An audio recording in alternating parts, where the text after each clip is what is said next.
What do you think when you hear the word argument?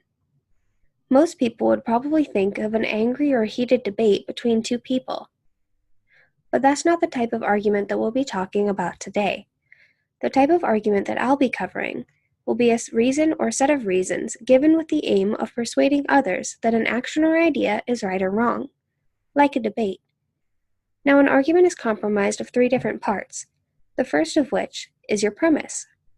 Your premise is a previous statement or proposition from which another is inferred or follows as a conclusion.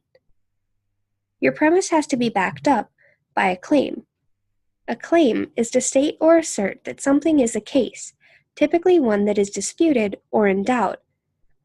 Now, a single claim cannot be an argument, and neither can multiple claims with no premise or conclusion, like a story. Things like exclamations, commands, and phrases are not claims, but can be sometimes turned into them. What does a proper argument look like? An argument comprises of three parts: your premise, your supporting claims, and your conclusion. An example of a good argument would be that it's snowing today.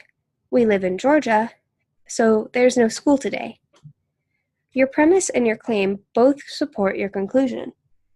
Questions and explanations are not arguments, although explanations are often used to inform while leading up to an argument. This sometimes creates multiple premises. Let's get into fallacies.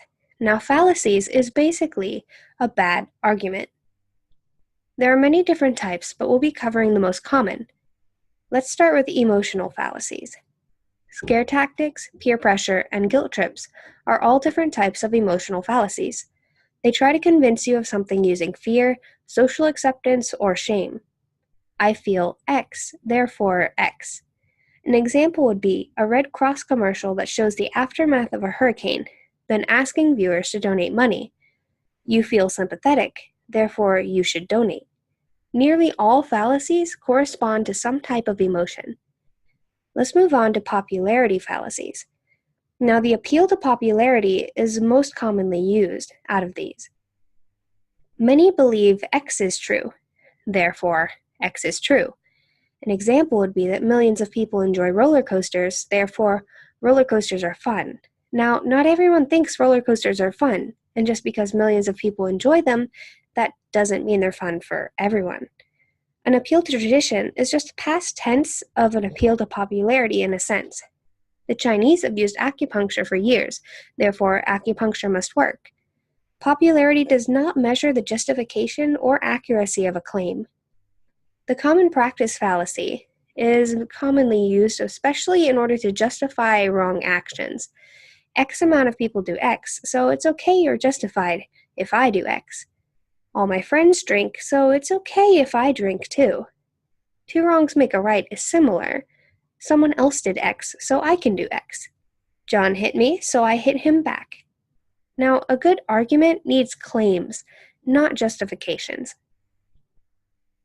A proper argument starts with a sound premise. Your premise should be true. Your claims need to support your premise and contribute to your conclusion.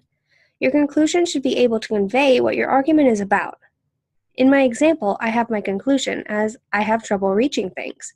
My premise is that I'm 5'4", and my claim is that my house was built for taller people.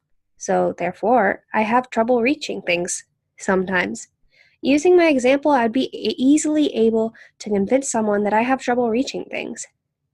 Now you know how to have a proper argument and avoid having fallacies in your conversations. Thanks for watching. I hope you enjoyed and learned something today.